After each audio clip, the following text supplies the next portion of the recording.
The most legendary god in Egypt is Ra, also known as Re, the sun god of creation. Ra emerged from nothing but chaos. His father was the universe, and some say the endless vast space was a giant ocean. Like Zeus in Greek mythology, Ra was the king of the gods. Since he was the god of creation and the sun, he created other gods like wind and water gods. There's a story of his first children leaving for a while and not coming back. Ra becomes sad and worried, but eventually they did come back, and this made him so joyful that in this emotional state, human beings were born from his tears. Ra was known to fight against the darkness, to bring light to the world every day. He would sail across the heavens, the underworld, and the Nile River on his sun boat. He brought together a crew of gods, and they would join him as he endlessly sailed and defeated the many beasts of the darkness. Ra had a mortal form like many of the first generation Egyptian gods. Like a zone devil fruit, Ra has multiple forms which are different depictions that came from different areas in Egypt. His most common form is his falcon face form. There's a mythical tree of life in Ra's temple in Heliopolis, and there are forbidden fruits like devil fruits that are only meant to be eaten by Pharaoh. The animals that are connected to Ra include the falcon or hawk, as that is the most known form of his face, the lion, which we will discuss, and the phoenix, which represents being reborn, the rebirth of the sun god. There's also other animals like ram, which is what Ra would use in his journeys to the underworld. In his early years, Ra was the greatest god of all, the king of the gods and a pharaoh to humanity with his own city. But time would not be so generous, as he would eventually become senile after thousands of years.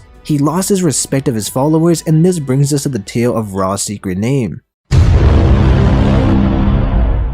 In One Piece, we learn about the Gomu Gomu no Mi having a secret name, hidden by the world government. This name is the Hito Hito no Mi mythical model Nika, a sun god devil fruit, the devil fruit of creation. Some may argue that Ra was manipulated by Isis, the magical goddess of wisdom and magic, and others might say that she helped him transcend past his failing age into the heavens. In this mythology, Ra's power comes from his name, which is part of his soul, called a Ren. It's a hidden name that only he knew of, because if anyone was to find out his true hidden name, they would inherit the source of his power. Isis created a cobra out of Ra's golden jewel, and Ra was not able to defeat the snake, as its venomous bites bring the god to his knees. It's a pain that hurts so bad like a burning fire, but it was something different, something that he's never experienced before. The truth is, he's being hurt by his own power, so it's impossible to figure out what to do. And so Ra asks for the help of all the healing gods, and none of them are able to do anything. Eventually, Isis tells Ra that the only way that she can help him is if he tells her true name. He tells her a few of his fake names and names that the humans gave him, but eventually he understands that it is the only way, and so Isis inherits the godly solar powers that are passed down as Ra tells her his one true hidden name that he's been hiding in his soul. In One Piece, the name being hidden is much different, but it is a government conspiracy, with Who's Who saying how a prison guard vanished after telling him about Nika. This name had been changed intentionally, and it is a very powerful name to the world. And similarly, the ancient kingdom also has a very powerful message with the ideology of freedom, possibly liberation. And so now let's talk about the city that was dedicated to Ra the sun god, Heliopolis, and the sun temples.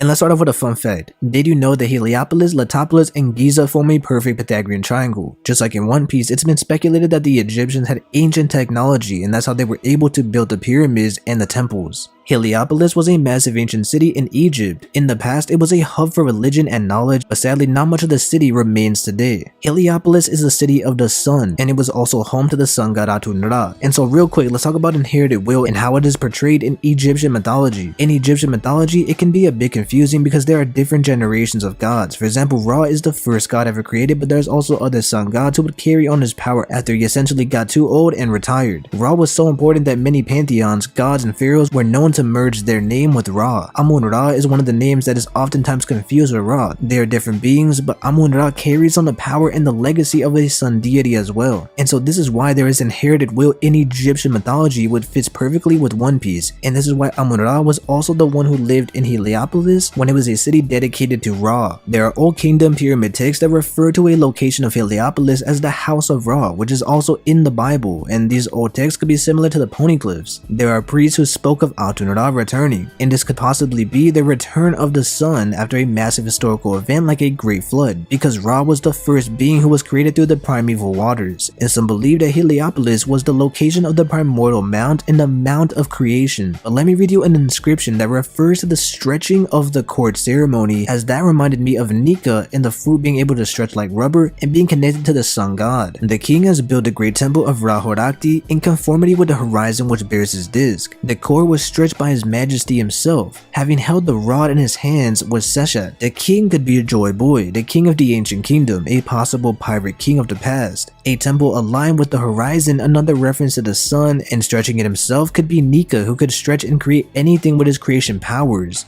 And so the rod could be known as the sword that Joyboy had in the past, or maybe Luffy will create a weapon that is similar to a rod, and some people have said maybe even a staff like in Sun Wukong. Richard Wilkinson is an Egyptologist, and he claims that the great temple of Ra Horakti is connected to Heliopolis, which was associated to the solar god of the heavens, depicted as the Leo constellation, a mythical cosmic lion. He believes that the constellation is a direct reference to the sun god Ra. Ra Horakti symbolizes the sun rising in the east, the place where the gods were born, the east like Luffy was born in the East Blue where his journey begins, and the dawn like Romance Dawn in the first chapter of One Piece. And we also know that there is a big theme with the dawn. Horakti translates to the Horus of horizons, the morning sun, the return of the dawn, and now the horizons, Ra Horakti. And so now let's talk about something completely mind-blowing. The sun god Ra, who had the Thousand Sunny as his ship.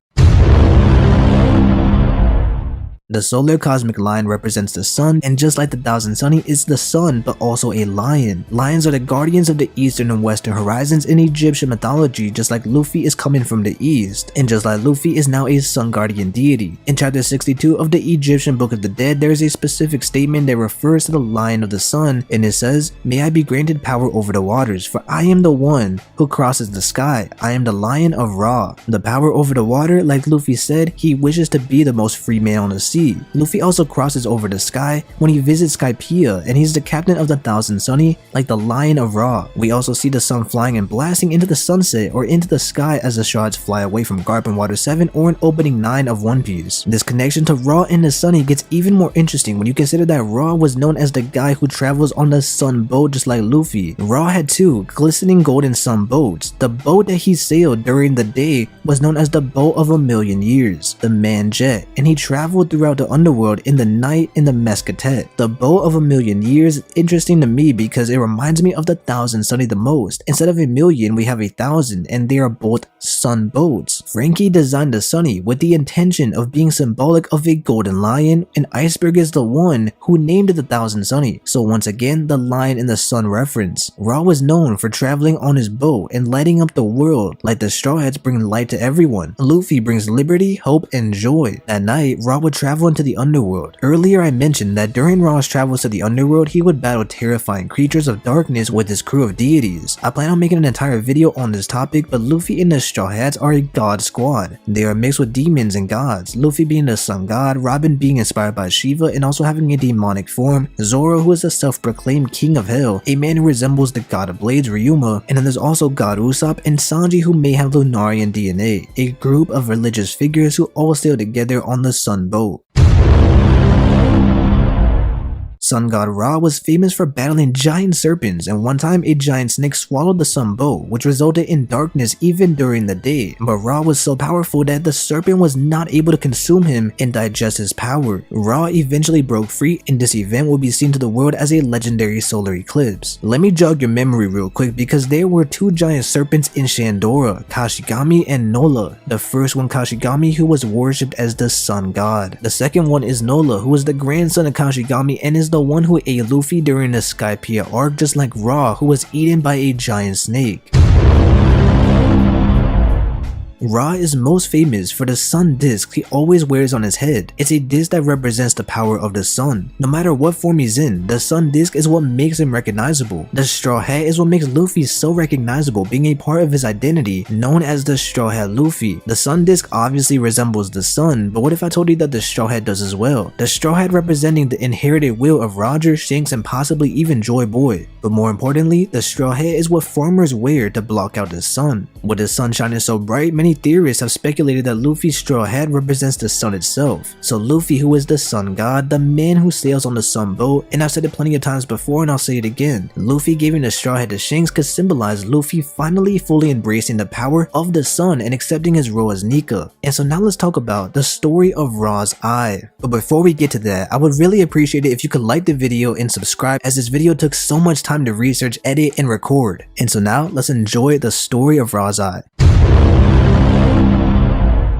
Raw stabbed his eye out and created what is known as the famous Raw Eye symbol. After having a conversation with the universe or his father, Raw was told to stab out his eye, and in this process he created what is known as the famous Raw Eye symbol, as a giant beastly lion-like creature attacked humanity. In the very first chapter, we see Luffy stab his own eye, and with what we know now, it seems like Nika chose Luffy since the mythical zone had a will of his own. So could it have something to do with Luffy stabbing out his own eye being some kind of ritual to the sun god, a possible reference to Raw's eye being stabbed and creating a lion? And so now quickly let's talk about Enies Lobby and the gates of Ra. In Egyptian mythology, the horizon are the gates of Ra. This reminded me of the gates in Enies Lobby, especially when you consider that Enies Lobby is the Never Night Island. Ra is the sun god who battles the darkness, so Enies Lobby would definitely have a connection to sun god Nika. Maybe the theories of the One Piece being at Enies Lobby are true. And when we talk about Ra, do you wonder about the allies of the ancient kingdom being connected to One Piece? We have Alabasta, which represents Egypt, Skypiea is the sky and they worship the sun, and Fishman Island, who also has a sun tree. This proves that many of the ancient kingdom are connected to sun god Nika. There's also Wano, who awaits the dawn as sun god Nika returns to Luffy. And when we're talking about Egypt and the inspiration being included in One Piece, we can't forget about Enel and his journey to the moon. During Enel's journey to the moon, we see multiple Egyptian inspired poneglyphs in a story depicting the winged race's journey to or from the moon. And with the sun and moon dynamic, with Nika being shown in front of the full moon in Wano, I think there could be something to this with Nika being involved. Enel might have actually learned the truth about the moon and Nika from his adventures, or maybe the original Nika was an alien from space like Ra, who was created out of the vastness of the universe, which is shown as a giant ocean in Egyptian mythology. And who knows, maybe we'll have a sequel of One Piece in the distant future, a story about space pirates traveling in an endless journey around space. After all, we do know that there are space pirates somewhere out there from the cover story. Besides Ra, Nika and Skypiea might have a similar relation to Quetzalcoatl, also other religious similarities. For example, there's also theories that Luffy is the One Piece representation of Jesus, since we know that there is a Bible in One Piece from Kuma. But at the end of the day, I do believe that Luffy was mostly inspired by Ra, although Luffy being an embodiment of freedom and happiness could be from something else entirely. And so for my final thoughts, I think it's interesting to see what Ra represents. It's easier for Luffy to take outside influence and spark his creativity, but for Ra, or maybe the original Nika in One Piece, creating things out of thin air and creating things out of nothing is truly what makes this a godlike ability. If Luffy can tap into this side of the devil fruit, his potential is truly endless, and this is exactly what the Gorosei feared. This does make Luffy's devil fruit broken, and this is why people are saying this changes everything. Having the Gorosei freak out about having endless creation abilities only limited by one's imagination really sounds like it was inspired by Ra. What if the sun god did create all of the devil fruits in One Piece? Maybe he even created the deities like Yamato's wolf and Kaido's dragon specifically. With all this information on Ra, let me know in the comments, what do you think this means for Luffy moving forward? The possibilities of his devil fruit now seem endless. And shout out to Threevil for his take on the Eye of Ra and the Egyptian connection to Blackbeard. What's going on, Threevil? How's it going? Yo, big chun, and yourself, bro? Yeah, pretty good. So, we're doing the sun god of creation Ra. I know you're big on the Hanuman theory, and what do you think about its contradicting against the sun god Ra? Or do you think it's Oda coming inspired from multiple different inspirations and different gods in the One Piece world? Great question. I definitely believe Oda gets inspired from like many different countries, religions, you know, different pieces of history. He definitely gets inspired by like multiple things, and he kind of combines it into one. So I come from the standpoint of like, when you look at Fishman Island, there is a squid named Daedalus who had a friend named Icarus.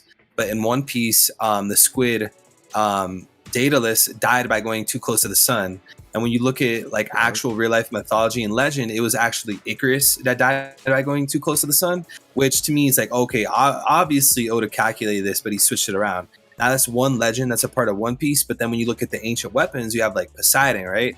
Where Poseidon's like Greek. So clearly Oda's like, all right, I'm gonna grab something from here, I'm gonna grab something from there, yada, yada, yada. Now when it comes to Luffy, since Luffy, he is simple, but he's still complex at the same time, especially with this whole sun god stuff going on. I do wholeheartedly believe that him and the Monkey D family is based on Hanuman, with all the same similarities of Hanuman to Luffy. And then when you even look at the fathers of Hanuman, how Cassidy is the Lord of the Winds, being so damn similar to like Zebek. Or I'm Dragon. I'm tripping. Dragon. So when you look at one of the fathers for Hanuman, you have Vayu, which is known as Lord of the Winds, which would be similar to Dragon. You know, I guess that's a safe headcanon. And then you have another father for Hanuman named Cassidy, who is a chief for like a military force, basically. And to me, it's just like, bro, what is the chances of that? So I would say like that part of Luffy could be based on Hanuman.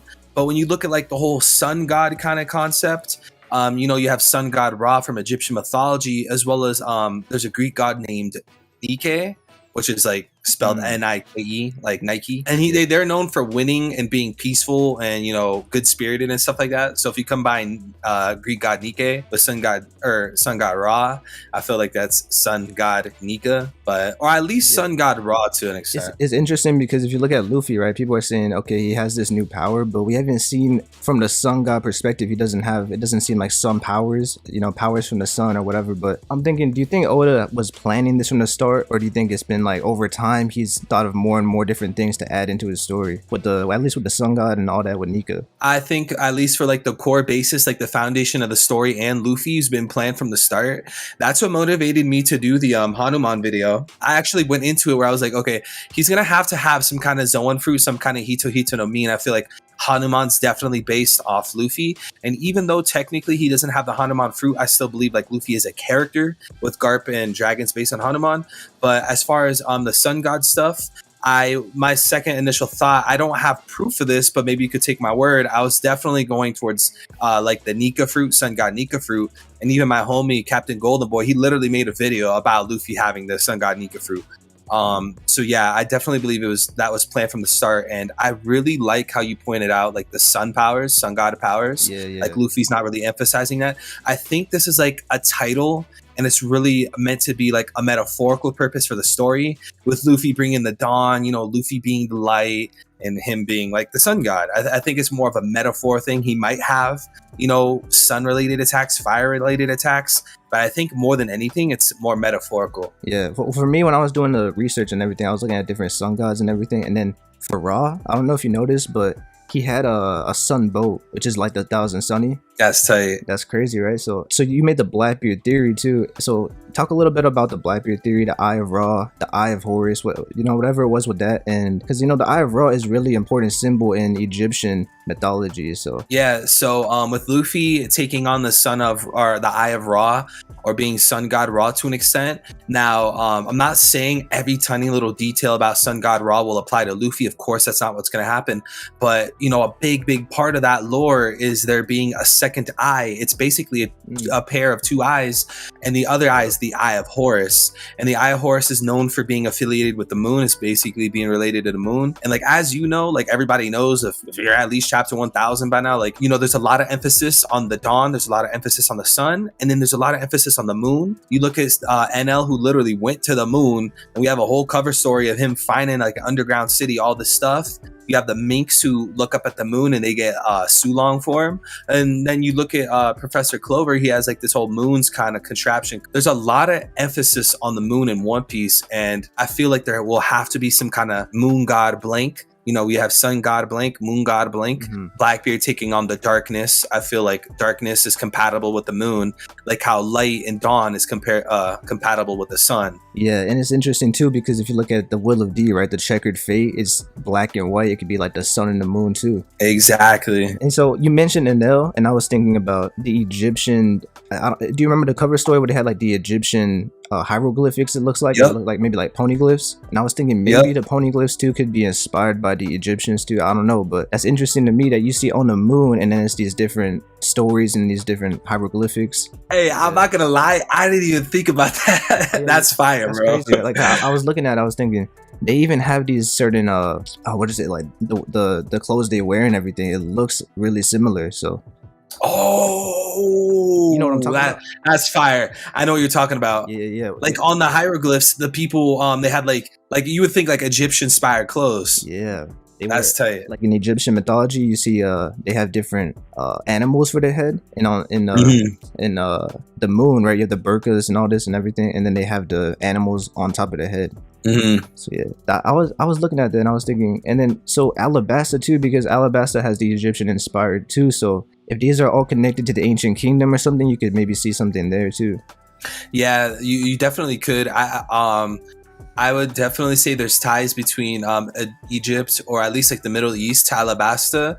You know, you have the desert and like the beautiful culture there, that I really appreciate. I wish there was a little bit more about or more from it, but I really like that you brought that up, because when you look at the flag for Alabasta, I'm pretty sure it's a sun. Like Oda's putting so much emphasis on the sun and moon in One Piece, and I feel like if the story was to end without further development from here on out, I feel like it's a dropped ball, and Oda doesn't drop the ball. Like Oda has these, he puts a lot of emphasis and themes and plot devices in the story to actually have them surface and have some kind of conclusion. And I feel like for him to just like abandon it like that'd be totally out of character. I do, yeah. You gotta trust in Oda that he's gonna bring it all together at one point, and especially in Wano right now, it's the, what did she say, Toki? It's like, you are the moon unaware of the dawn, right? So that's definitely important right now. Yeah, they literally had like Luffy jumping in front of the moon.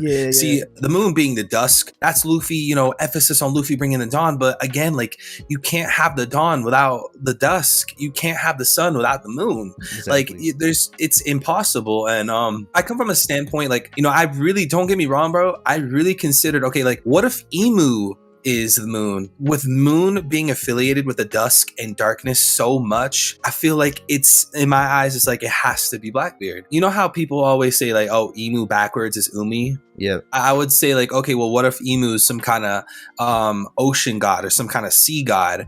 I think I know exactly what Emu is, but I can't spoil that right now. It's a sneak peek, man. It's a teaser for the next video, right?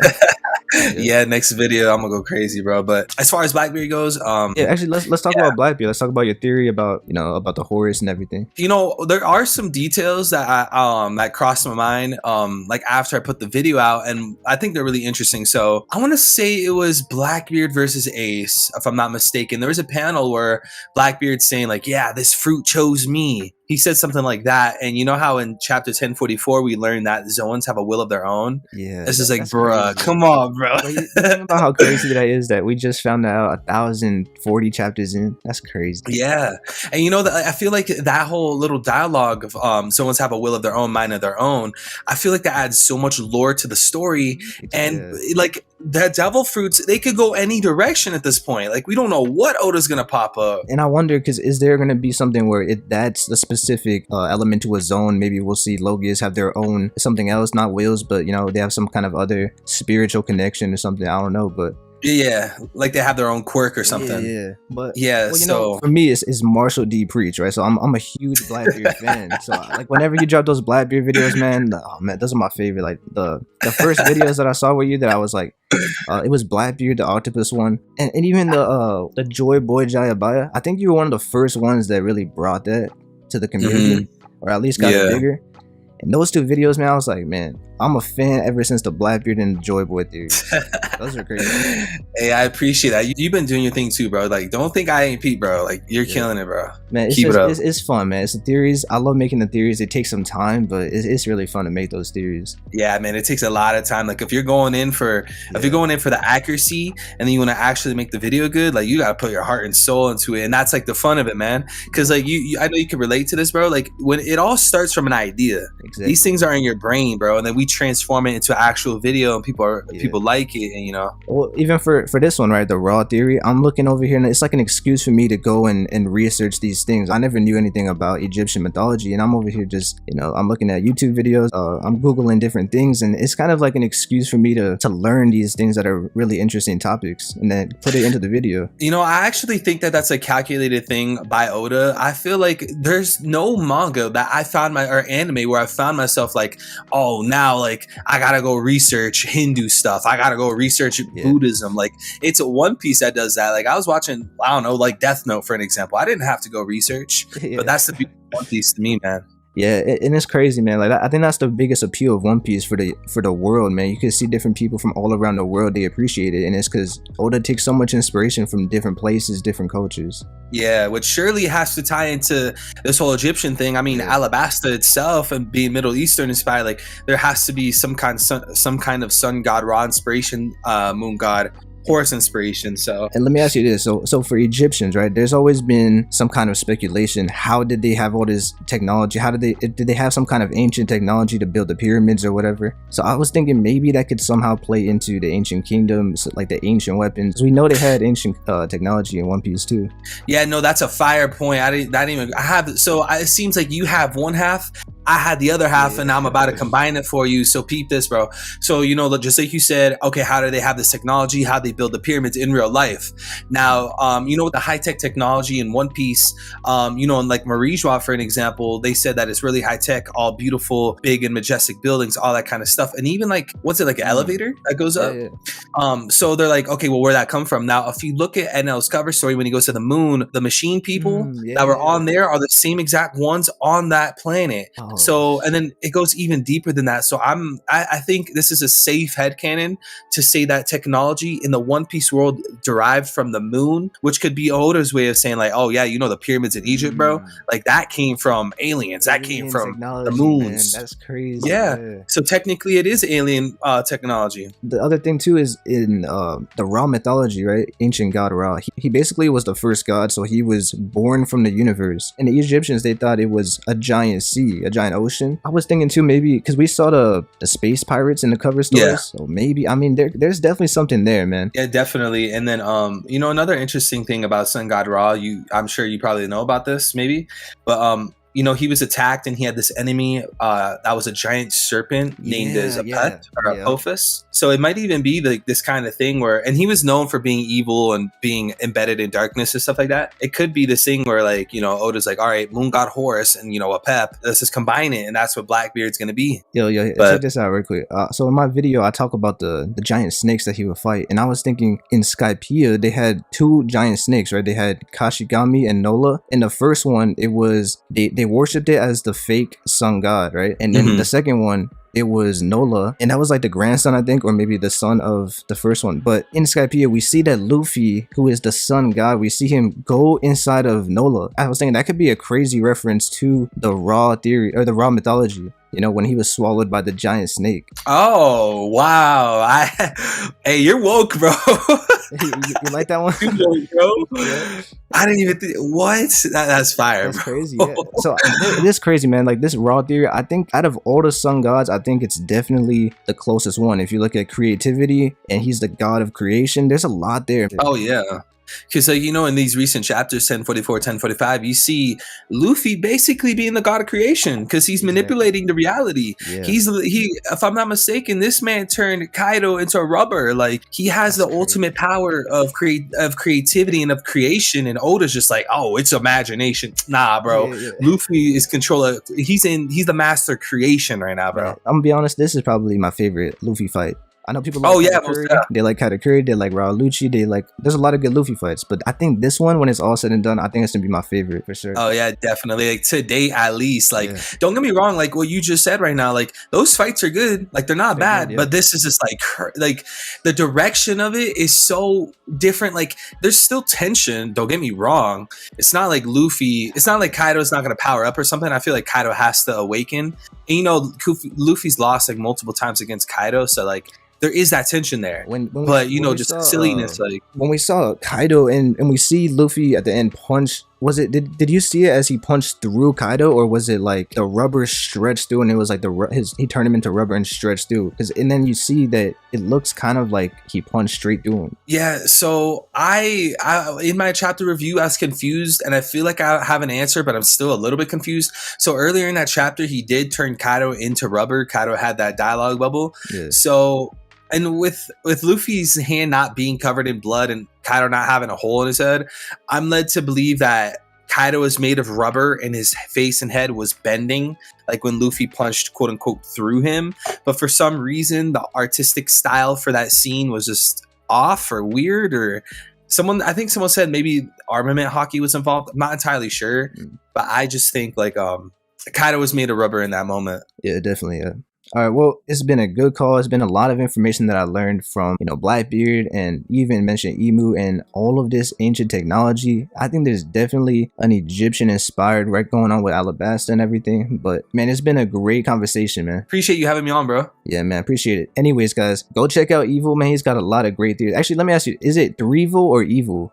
I always get Everyone calls me Threevil. I don't mind it. I just say evil, but we could be big Threevil. Threevil. For sure, man. Hey, man, appreciate it. Yeah, no problem, bro. As you know, I'm Marshall D. Breach, and I love hearing a good Blackbeard theory. It's been a pleasure to have you on the channel, and make sure you do go check him out for some truly entertaining One Piece theories. Simply subscribing would be a great way to support both of our channels. I will leave his channel in the description, and if you are interested in Ra, the sun god of Egyptian mythology, I will also leave a playlist for that. Thanks for staying until the end, and YouTube says that you like one of these two videos. Let's see if they're right.